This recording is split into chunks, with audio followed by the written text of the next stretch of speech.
Hello, Internet, and welcome to another Wednesday Serial. So, this time I wanted to talk about The Astonishing X-Men. To be clear, Volume 3, 1 through 24, and then the big grand old special, the Joss Whedon run with John Cassaday, which is killer. Art-wise, definitely. I wanted to talk about this, A, because I just reread it, but also because it's something I think I've had memories of saying more negative things about, and rereading it now I kind of wanted to adjust my opinion, if you will. So I thought that might be a little bit of fun. So the first thing I should probably talk about is going back to it and rereading. I have these all in a weird order. Rereading Astonishing. I'm doing it through trades. I have a pile of issues, but not all of them behind me. I'm recalling, when I read this initially. When I read this initially, I was in college. I was looking for X-Men, and I was kind of between things, and I hadn't read as much as maybe I kind of thought I had read. I wasn't aware of, how much more breadth there was with X-Men in particular than I guess what I thought it was, which I know sounds kind of weird, but I kind of thought there was just kind of, Uncanny and X-Men. I didn't know really about, like, New Mutants or much about some of the other stuff. I mean, I knew about X-Force because I had been collecting Deadpool, but I thought it was a lot more tangential and not as close, relatively. So I guess I'm saying, as you grow and whatnot, you become more aware of things. You understand how things connect within comics more if you read more, to know what's ripping off something, what's playing homage, and what's continuing what was just the prior run. And I'm doing that to kind of talk around a big thing that I remember thinking about this Whedon run was that it was really ripping off and playing off of the dynamics of the Grant Morrison run, which, no. It took some of those elements because this is right in that period, coming right off of it. Some of it's a reaction to, some of it's continuing that, and it should, because that's how continuity works. And I was leveraging that against this book, and to a degree there's a reason why, which I feel like I was getting into and then I got sidetracked here. So let's get into my big reason I probably had a bigger problem with this book a while ago. So if you're in the nerd culture, I'm sure anyone watching this video knows, Joss Whedon, a name, a thing, coming onto this book, this was Whedon's X-Men, not, new creator doing X-Men. And so I always kind of had an aversion to it, because if my friends had read any X-Men, it was this. And there's something a little frustrating to that, because it's playing off of and playing with ideas that really came from other creators, and creators that I had a bit more respect of at the time, and trying to be the comic guy, not the nerd guy, it rubbed me the wrong way. Also, I was dealing with people who, who doesn't like Buffy? Sure. Angel? Sure. And then, like, Firefly I always thought was overrated, because it kind of is. It's a decent show, it's just the fanfare, and I feel like around that time was at its height, which was impossible to deal with if you didn't think the show was the greatest thing ever. So it was a lot of stuff around Whedon that I just wanted to cut this book down a notch. I never thought it was terrible. I just really wanted to cut it down a notch because it was Whedon, and I wanted to, try to espouse the better creative nature of, the true comic book writers. But coming back to this, it's a good X-Men run, and better than some others done by some esteemed comic writers. So there you go. Now, reading this again, I was a little more heightened in realizing, kind of what was an issue and what was a trade. The trade does well to kind of break up and tell you where the issues are, which is nice. Not every trade does that, especially Marvel trades. But it kind of made me realize that each issue kind of had its moments, and more or less this was written for the trade, because each trade is kind of interesting little section, but all of them play into a whole, which is pretty cool and pretty tight writing that you don't see that level of interconnectedness within as many comics. They kind of either just go on and kind of have their breaking points, or are written long form, and then you kind of have to read the entire run to get the story. So I don't know, I liked that. Another thing I really liked is Whedon's known for like the witty dialogue, the character interaction, and Cassidy's art really does that, because the more realistic looking characters allow for that kind of nuance and fun. It also makes the action feel a little more impactful, and when it goes full comic book, it actually feels grandiose rather than maybe like some of those Alex Ross scenes that get a little too big, that feel almost dissonant, because you have people that you can see like the lines of the spandex in fighting a giant man, and it's kind of racking your brain to realize like, oh yeah, superheroes are friggin' crazy. So I don't know, I felt like it was a really good fit. From here, I mean, if you don't know, at this point, it's old news. This first one deals with the X-Men trying to be superheroes again to up the profile of mutants. It's a small move, but I think it's a smart idea. And we quickly play in and get the return of Colossus. In here, we have a lot of play off Grant Morrison's X-Men. I think it's fun to kind of have the school, but you also have that movie dynamic where they're going off to be superheroes while there's this school stuff going on. The school's almost incidental. I think that's good. What's also interesting is you can tell Whedon's really a big fan of the early Claremont stuff, which is stuff he's talked about in other interviews and whatnot, how Kitty Pryde is such a big, influence for him. And so having her become a star player again is cool to see. And then the way that you get the idea that it's supposed to be like Scott, Jean, Emma, and Logan, and then so much is focused on Colossus and Kitty, is a fun way to move things forward with established characters, but just kind of let things happen. Also, as we get into Dangerous and them fighting maybe a little more familiar territory, playing off of, again, this one really deals with stuff set up in Morrison to the point where I honestly think if you weren't familiar with E for Extinction and whatnot, this book might be lost on you. Also, the understanding of what the Danger Room was as the Danger Room comes alive and the character of Danger. Again, I feel fine talking about this because this is all forever ago now. I thought this was just a really interesting way to play with some of those ideas, and also at this point it also makes me wonder how much Whedon was keeping up with X-Men, because he does a play with Xavier that, oh no, Xavier's a bastard, which if you've read X-Men, that's a plot point that seems to happen every few years. So, kind of a little odd, but interesting little play in. Torn, which is the third trade, is interesting. It really plays with a lot of different ideas of tearing each of the characters down. There's some weird bits in here that I'm not even sure, having read through it again, that I fully quite understand, but it's a lot of the elements coming together through this, and this is where the character Armor comes into her own and is really kind of part of the team, moving from the school to being X-Men proper.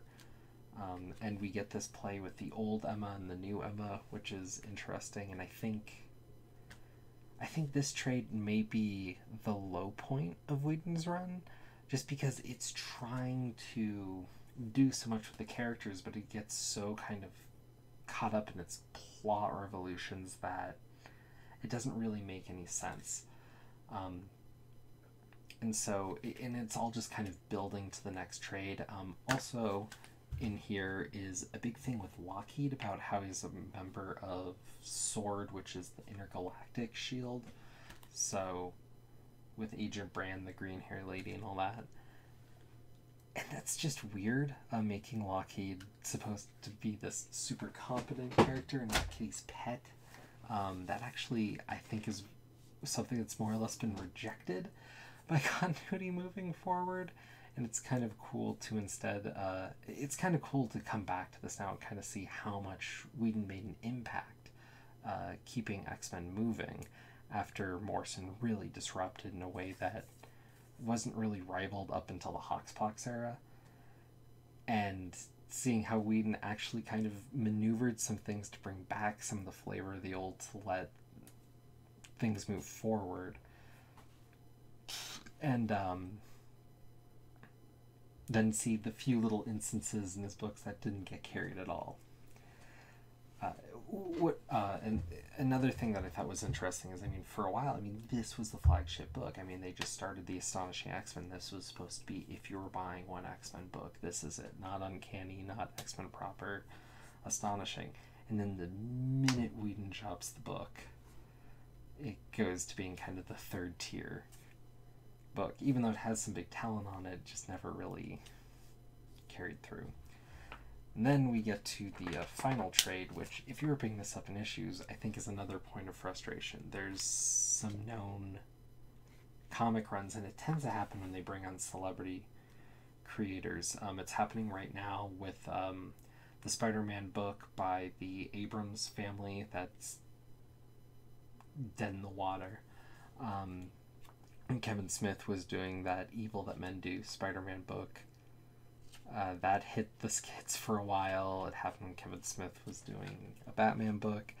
And with Joss Whedon doing Runaways, there was a huge delay. And in his Astonishing X-Men, for the final bit especially, which is part of the reason it became the giant size special, there was a huge delay in between. And reading the story now, trying to come back to it, you would have had to have reread the issues to kind of get the final one. And what's kind of interesting here is this giant size X-Men really kind of tries to play up the importance of what's going on, which all throughout the series they've been building to this idea that there's a mutant that's going to destroy Breakworld, which is an alien planet. The main villain of this story, Ord, comes from there. And basically what happens is Colossus is supposed to be that mutant. And events get twisted, and a giant bullet is sent in retaliation to destroy the Earth. It's a bullet about the size of the Earth, I guess. And Kitty phases through it, and this is when she dies at the end. So there's supposed to be some synchronicity there, I guess. But I don't know. Eventually, it's obviously undone. I don't know if I've ever actually read the story that undoes it. The final moment is so kind of bizarre. It's supposed to be this big grand moment, but it's also just so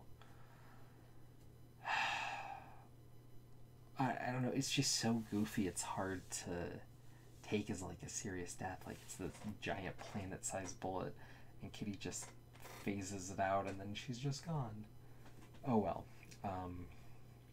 But what Whedon does to try to play this up, and I feel like to try to get some moments in, is that he brings in a lot of the Marvel Universe. So he brings in the Fantastic Four, he brings in some of the Avengers, and he makes a big play with Spider-Man to try to like show the scale of what this is. But what's hard about that is they show the scale of Manhattan for what's supposed to be this global threat.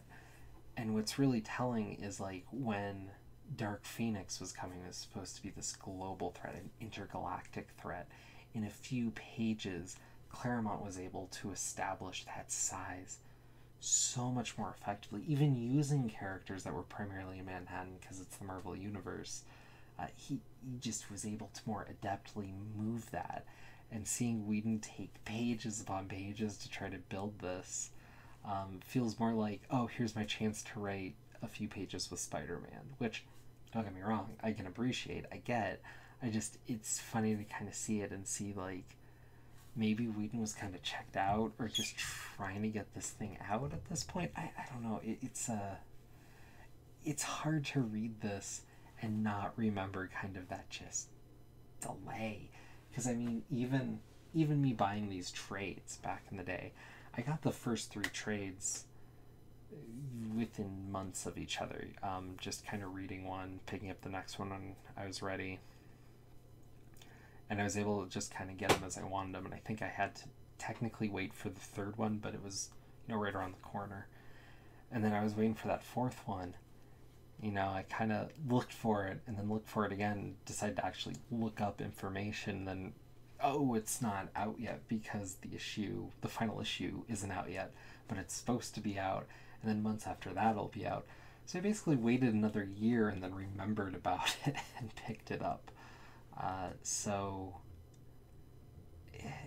it's hard to ignore those moments or really forget them when it was something you wanted to read and just couldn't, way outside of the cadence of what you normally are waiting for.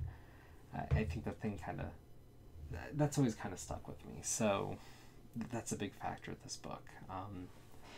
So I say that to maybe say that really colored my opinion at the time. Being able to read it straight through recently made me appreciate a lot more elements of it, notice a few more of the details that maybe were kind of lacking or didn't carry, and think, yeah, this is good.